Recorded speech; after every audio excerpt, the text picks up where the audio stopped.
வணக்கம். Cine cine மினிமினி Rajinikanth கதாநாயகனாக நடித்து பேசப்பட்ட ஒரு திரைப்படம் புதுக்கவிதை. அந்த புதுக்கவிதை படத்தின் போது நடைபெற்ற சில சுவாரஸ்யமான சம்பவங்களை இப்போது நான் கூறப்போகிறேன். அந்த திரைப்படம் ஒரு கன்னட திரைப்படத்தினுடைய தமிழ் வடிவம். கன்னடத்தில் அந்த திரைப்படத்தினுடைய பெயர் நா நின்ன மறையலேரே. அந்த திரைப்படத்தை பார்ப்பதற்காக திரையரங்கில் கே. பாலச்சந்தர் முன்வரிசையில் அமர்ந்திருக்க, அவருக்கு பின்னால் ரஜினிகாந்தும் அந்த திரைப்படத்திற்கு உரையாடல் எழுதிய விசுவும் அமர்ந்திருக்கிறார்கள். படத்தை பார்த்துக்கிட்டே இருக்காங்க. படத்தில் கதாநாயகன் காதலித்த பெண்ணும் சந்தர்ப்ப சூழ்நிலையால் ஒருவரை விட்டு ஒருவர் பிரிகிறார்கள், வாழ்க்கையில் ஒன்று சேராமல். அப்படிப்பட்ட அந்த காட்சி ஓடிக்கொண்டிருக்கும்போது ஓடிக்கொண்டிருக்கக்கூடிய காட்சியை நிறுத்த சொன்ன பாலச்சந்தர் பின்னால் அமர்ந்திருந்த விசுவை பார்த்து, சீனை பார்த்தியா, இதே சீனை நீ எழுதுறதுன்னா வளன்னு போட்டு வசனத்தை எழுதிட்டு கிடப்ப. அவன் பாரு, வசனமே கிடையாது, சைலண்ட்டாக சீனை எடுத்திருக்கான், சைலண்ட்டாக ஷார்ட் எடுத்திருக்காங்க, ஒருத்தர் பிரிஞ்சு போகிறாங்க, நோ டைலாக்.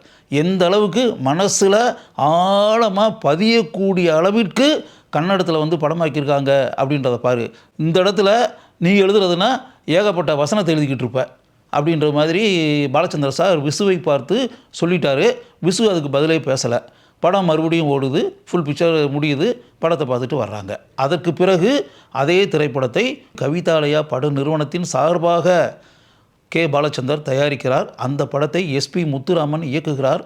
அந்த திரைப்படத்திற்கு திரைக்கதை உரையாடல் எழுதியவர் விசு. அதே நேரத்தில் கவிதாலயா தயாரித்திருக்கக்கூடிய இன்னொரு திரைப்படம் நாணயம் இல்லாத நாணயம்.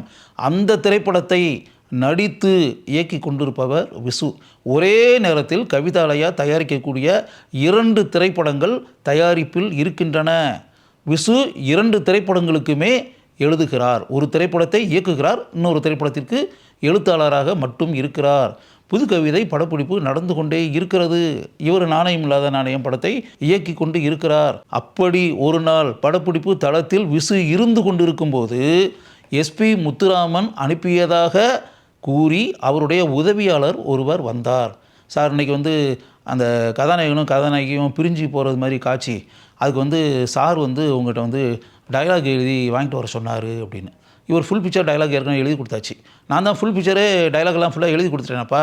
எழுதி கொடுத்துட்டு இந்த பர்டிகுலர் சீன் வரும்போது இதுக்கு வசனமே தேவையில்லை அப்படின்னு சொல்லி நானே அதில் எழுதி கொடுத்துருக்கேனே. ஏன்னா அந்த படம் ஒரிஜினல் படம் கன்னட படம் பார்க்கும்போதே பாலச்சந்தர் அதில் சைலண்ட்டாக இருக்குது அப்படின்னு சொல்லிட்டு, அந்த சைலண்ட்டாக இருக்கிறதா நல்லா இருக்குதுன்னு சொல்லிட்டு அவரே ஃபீல் பண்ணார். அதுதான் நல்லா இருக்குன்னு அவரே சொன்னார். பாலச்சந்திர சாரே நல்லா இருக்குன்னு சொன்ன ஒரு காட்சிக்கு நான் டைலாக் எழுதி கொடுத்தா நல்லா இருக்குமா? அதனால் டைலாக்லாம் வேண்டாம்.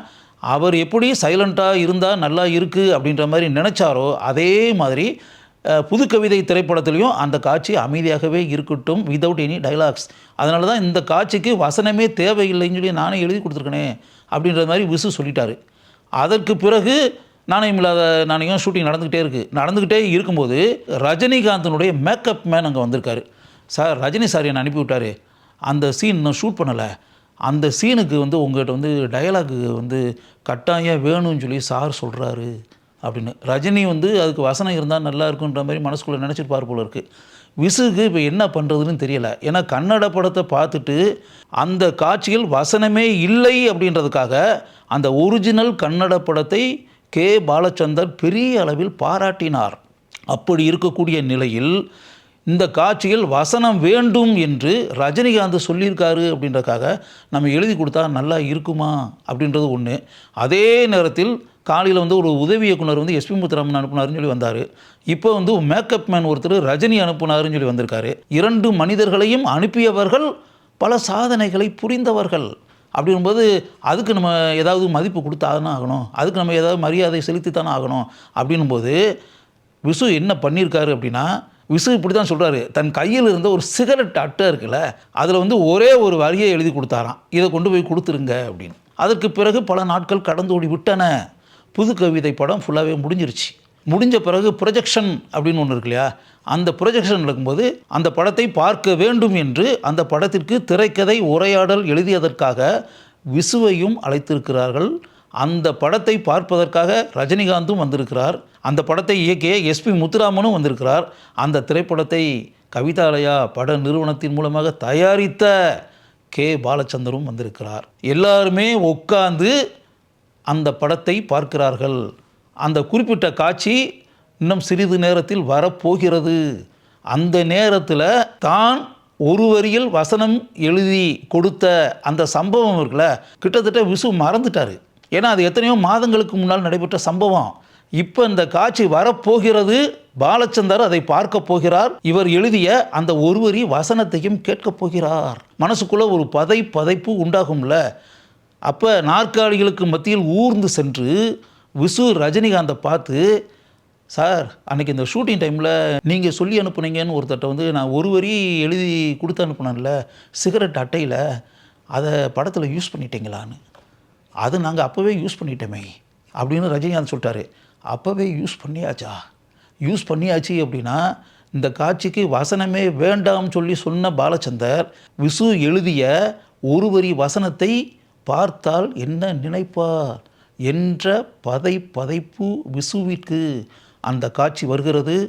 பாலச்சந்தர் அமைதியாக அமர்ந்து கொண்டு பார்க்கிறார். விசுவும் பார்க்கிறார், ரஜினிகாந்தும் பார்க்கிறார், எஸ்பி முத்துராமனும் பார்க்கிறார். அந்த சீன் முடிந்து அதற்கடுத்து 2 சீன் வந்துருச்சு. 2 சீன் முடிஞ்ச பிறகு ப்ரொஜெக்ஷனை டெம்பரரியாக ஸ்டாப் பண்ண சொன்ன பாலச்சந்தர் சார் பின்பக்கம் திரும்பி விசுக்கிட்ட சொன்னாராம், விசு நீ எழுதியிருக்கலடா, அது நல்லா இருக்குடா, அந்த சீனுக்கு ரொம்ப பொருத்தமாக இருக்குது, அருமையாக இருக்குது அப்படின்னு சொல்லி அவர் பாராட்டியிருக்கிறார். அதற்கு பிறகு மீண்டும் ப்ரொஜெக்ஷன் கண்டினியூ ஆகியிருக்கு. படம் முடிஞ்சிருக்கு.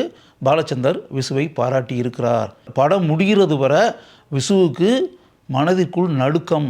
எங்கே பாலச்சந்தர் தன்னை கடுமையான வார்த்தைகளால் திட்டி விடுவாரோ என்று. அப்படிப்பட்ட சம்பவம் நடக்கவில்லை.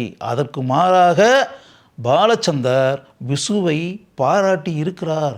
அப்படி பாராட்டக்கூடிய அளவிற்கு விசு அதில் என்ன எழுதியிருந்தார் சிகரெட் அட்டையில் என்பதுதான் ஆழமாக சிந்திக்க வேண்டிய ஒரு விஷயம் இது. படத்தில் கதாநாயகனாக வரக்கூடிய ரஜினிகாந்தும் கதாநாயகியாக வரக்கூடிய ஜோதியும் 2 பேருமே வாழ்க்கையில் பிரிஞ்சிட்டாங்க சந்தர்ப்ப சூழ்நிலையால். நீண்ட இடைவெளிக்கு பிறகு ஒரு இடத்தில் அவர்கள் இருவருமே சந்திக்க வேண்டிய சூழல் உண்டாகிறது. சந்தித்து விட்டு மீண்டும் பிரிகிறார்கள். அப்படி பிரியும்போது கதாநாயகியாக நடிக்கக்கூடிய ஜோதி ரஜினிகாந்தை பார்த்து, அப்போ நான் போகவா அப்படின்னு கேட்குறாங்க.